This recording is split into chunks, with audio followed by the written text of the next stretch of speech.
Hello friends, എല്ലാവർക്കും taste of മമ്മിയിലേക്ക് സ്വാഗതം. ഇന്ന് നമുക്ക് ഒരു വെജിറ്റബിൾ പുലാവ് ഉണ്ടാക്കാം. വെജിറ്റബിൾ പുലാവ് ചെയ്യുന്നത് എങ്ങനെയാണെന്ന് നോക്കാം. ഞാൻ ഈ കപ്പിന് 2 കപ്പ് ബസ്മതി റൈസ് എടുത്തിട്ടുണ്ട്. ഇത് നല്ലവണ്ണം കഴുകി തോർത്തി വെള്ളമില്ലാതെ വെള്ളം വാലാൻ വെക്കണം. 2 കപ്പ് ഈ കപ്പിന് അരി എടുത്തിട്ടുണ്ട്. ഇതിലേക്ക് ആവശ്യമുള്ളത് 4 കപ്പ് വെള്ളമാണ്. അത് കഴിഞ്ഞാൽ മറ്റ് ഇൻഗ്രീഡിയൻസ് എന്തൊക്കെയാണെന്ന് നോക്കാം. ക്യാരറ്റ്, ഒരു സാമാന്യം വലിയ ഒരു ക്യാരറ്റ് പൊടിയായി അരിഞ്ഞത്, ഒരു തക്കാളി പൊടിയായി അരിഞ്ഞത്, ഒരു പൊട്ടറ്റോ ഉരുളക്കിഴങ്ങ് ചെറുതായിട്ട് അരിഞ്ഞത്, ഒരു പച്ചമുളക്, ഒരു സവാള ചെറുതായിട്ട് അരിഞ്ഞത്, ഒരു 4-5 ബീൻസ് ചെറുതായിട്ട് അരിഞ്ഞത്. ഇനി ഗ്രീൻ പീസും കൂടെ ചേർക്കുന്നവർക്ക് അതുകൂടി ചേർക്കാം. പിന്നെ നമുക്ക് വേണ്ട മസാല എന്തൊക്കെയാണെന്ന് നോക്കാം. അതിൽ 2 ചെറിയ കഷ്ണം പട്ട, 1 ഇഞ്ച് നീളത്തിൽ 2 കഷ്ണം പട്ട, 4 ഏലക്ക, 4 ഗ്രാമ്പു, ഒരു 10-15 കുരുമുളക്, പിന്നെ 4 ടീസ്പൂൺ, ചെറിയ ടീസ്പൂണിന് 4 ടീസ്പൂൺ നെയ്യ്.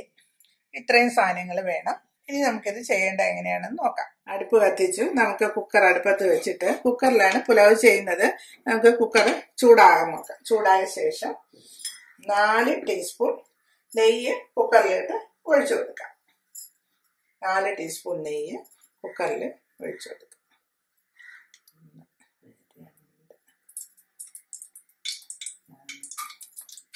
4 സ്പൂൺ നെയ്യ് ഒഴിച്ചു കൊടുക്കാം. ഇനി നമുക്ക് ഇതിൽ സവാള ഇട്ട് കൊടുക്കാം. സവാള ഇടുന്നതിന് മുമ്പ് പട്ട, ഗ്രാമ്പു, ഏലക്കായ്, കുരുമുളക് ഇതെല്ലാം ഇട്ട് കൊടുത്തു. ഇനി ഇതൊന്ന് ചൂടാകാൻ നോക്കാം. ചൂടായ മണം വരുമ്പോൾ സവാള ഇട്ട് മൂപ്പിക്കാം.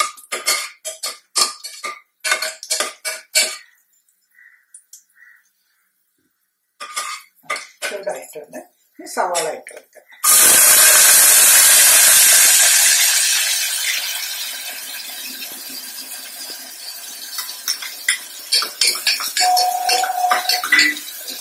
സവാള വഴന്നു വരുമ്പോൾ നമുക്ക് അതിലേക്ക് മറ്റ് പച്ചക്കറികൾ ഓരോന്നോരോന്നായി ഇടാം.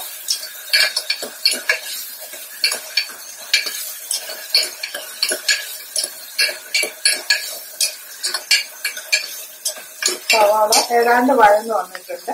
ഇനി നമുക്ക് മറ്റ് പച്ചക്കറികൾ ഇട്ട് കൊടുക്കാം.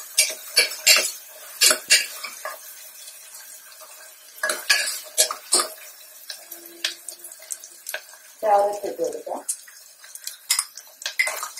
ചെറുതായി എരിഞ്ഞ് വെച്ച ഒരു ക്യാരറ്റ് ഇട്ട് കൊടുത്തു. ഞാൻ 300 ഗ്രാം അരിയാണ് ഇട്ടത്. ഒരു കപ്പ് എന്ന് പറയുന്നത് 150 ഗ്രാം അരി ഉണ്ടാവും. അങ്ങനെ 2 കപ്പ് അരിയാണ് ഞാൻ എടുത്തത്. അപ്പോൾ അത് 300 ഗ്രാം അരി ഉണ്ട്. അപ്പോൾ ഈ 300 ഗ്രാം അരിയിലേക്ക് ഒരു സാമാന്യ വലിപ്പമുള്ള ഒരു ക്യാരറ്റ്, ഒരു സവാളയുമാണ് അരിഞ്ഞ് ചേർത്തത്. ഇനി ഇതിലേക്ക് പൊട്ടറ്റോ, വലിയ പൊട്ടറ്റോ അരിഞ്ഞ് ചേർത്തിട്ടുണ്ട്.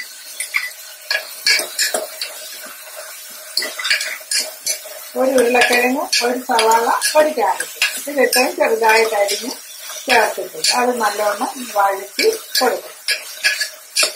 ഏതാണ്ട് വെന്ത് വരുമ്പോൾ നമുക്ക് അതിലേക്ക് ബീൻസ് ഇട്ട് കൊടുക്കാം.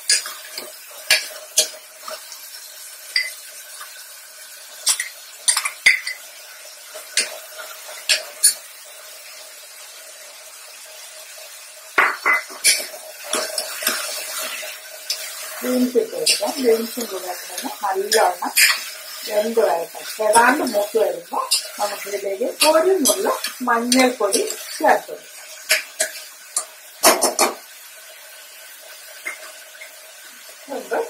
അരിഞ്ഞു വെച്ച ഒരു പച്ചമുളക്, ചെറുതായി അരിഞ്ഞൊരു പച്ചമുളകിന്റെ ഇലയിൽ കിട്ടാൻ വേണ്ടി ഒരു പച്ചമുളക് കൂടി ചേർത്ത്.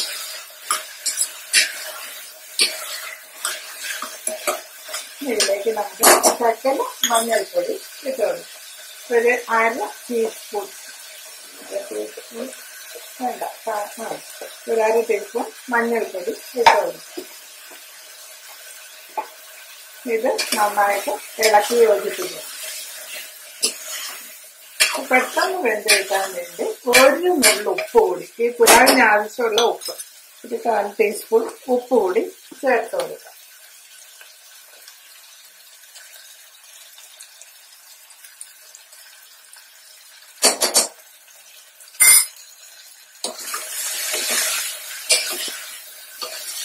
ഇത് മൂത്ത് വരട്ടെ.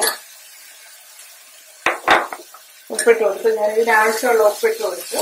ഇനി ഈ കഷ്ണങ്ങളിൽ ആവശ്യമുള്ള ഉപ്പായി കഴിഞ്ഞ് ഇത് ഈ തീയിലിടണം, ഒന്ന് മൂത്ത് വരട്ടെ. ആ സമയം നമുക്ക് അരി വാലാൻ വെച്ചിട്ടുള്ള അരി, ഈർപ്പം എല്ലാം പോയ, നല്ലവണ്ണം ഈർപ്പമൊക്കെ പോയ അരി നമുക്ക് ഇടണം. അതിന് മുമ്പായിട്ട് ഒരു തക്കാളി കൂടിയുണ്ട്. ഏതാണ്ട് ഈ പച്ചക്കറി എല്ലാം വെന്ത് വരുമ്പോൾ തക്കാളി ഇട്ട് കൊടുക്കാം. പച്ചക്കറി ഏതാണ്ട് കുറച്ചുകൂടി വേവണ്ട, വെന്ത് മൂത്ത് വരുമ്പോഴേക്കും തക്കാളി ഇട്ട് കൊടുക്കാം. ഒരു തക്കാളിയാണ് ഞാൻ ചേർത്തത്. ഒരു തക്കാളി ചെറുതായിട്ട് അരിഞ്ഞത്, ശകലം പുളിപ്പ് കിട്ടാൻ വേണ്ടി, കളർ കിട്ടാൻ വേണ്ടി ഒരു തക്കാളി കൂടി ഞാൻ ചേർത്തിട്ടുണ്ട്. ഇതുകൂടി ഇതിലെ കിടന്ന് മൂത്ത് വരാം. ഇതിലേക്ക് നമുക്ക് ആവശ്യമുള്ള അരി, 2 കപ്പ് അരി, 300 ഗ്രാം അരി, ബാസ്മതി റൈസ് നല്ലവണ്ണം 3 വെള്ളത്തിൽ കഴുകി കുറച്ച് സമയം, 3ാമത്തെ വെള്ളം കഴുകിയ ശേഷം കുറച്ച് വെള്ളം ഒഴിച്ച് നല്ലവണ്ണം കുതിരാൻ വെച്ചു. കുതിർന്ന അരി നല്ലവണ്ണം കുതിർന്നാൻ നോക്കാനായിട്ട്, അരി ഇങ്ങനെ പൊടിച്ചോക്കുമ്പോൾ അറിയാം രണ്ടായിട്ട് മുറിഞ്ഞു വരും. ഈ കുതിർന്ന അരി നല്ലവണ്ണം ഈർപ്പം പോകാൻ വെച്ചു. ഈർപ്പം വാടിയ അരി ഈ പച്ചക്കറിയിലോട്ട് ഇട്ട് കൊടുക്കാം.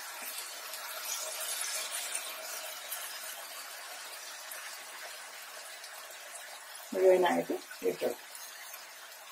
ഈ അരിക്കും ഇടയിൽ ഇനി നമുക്കിതിനെ ഒന്നുകൂടി ഇളക്കി യോജിപ്പിക്കും.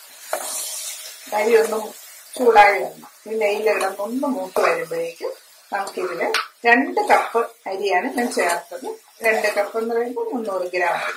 അപ്പൊ 4 കപ്പ്, അതേ കപ്പിന് 4 കപ്പ് വെള്ളം ചേർത്ത് കൊടുക്കണം. നമ്മൾ എത്ര അരി എടുക്കണോ അതിന്റെ ഇരട്ടി വെള്ളം വേണം ഇത് വെന്ത് വരാനായിട്ട്. നമുക്കിനി ഇതില് 4 കപ്പ് വെള്ളം ഒഴിച്ചു കൊടുക്കാം. തീ ഒന്ന് സിമ്മിലാക്കണം. ഇനി തീ സിമ്മിലാക്കിയ ശേഷം 4 കപ്പ് വെള്ളം ഒഴിച്ചു കൊടുക്കാം.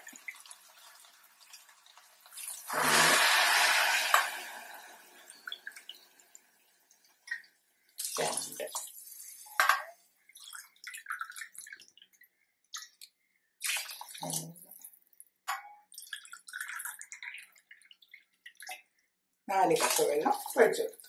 ഇനി ഇത് നന്നായിട്ട് ഇളക്കി യോജിപ്പിച്ച ശേഷം നമുക്ക് കുക്കർ അടച്ചു വെച്ച് വേവിക്കാം. ഇനി തീ കൂട്ടിയിടണ്ട, മീഡിയം തീയിലിട്ട് ഒറ്റ വിസിലാകുമ്പോഴേക്കും ഓഫ് ചെയ്യണം. തണുത്ത ശേഷം അതിൻ്റെ ഇതെല്ലാം പോയിട്ട് വിസിലൊക്കെ പോയ ശേഷം തണുത്ത ശേഷം എടുക്കണം. ഒറ്റ വിസില് കേൾക്കാൻ പാടുള്ളൂ. ഇത് അടച്ചു വെച്ച് വേവിക്കും.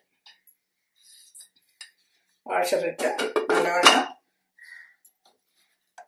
അടച്ചു വെച്ചു വെയിറ്റ് ഇട്ട് കൊടുക്കാം. ഇനി ഒറ്റ വിസിൽ മീഡിയം തീയിലിടാം. ഒരു വിസിൽ കഴിയുമ്പോൾ നമുക്ക് എടുക്കാം.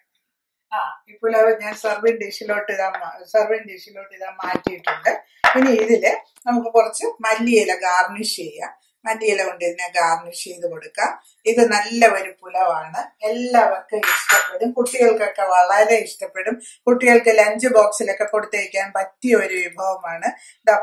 പച്ചക്കറികളെല്ലാം ചേർന്ന നല്ല ഒരു വിഭവമാണ്. പച്ചക്കറിയൊക്കെ ഇതാ നല്ല വെന്തിട്ടുണ്ട്. റൈസ് എല്ലാം നല്ല ഒന്നും തൊടാതെ നന്നായിട്ട് വന്നിട്ടുണ്ട്.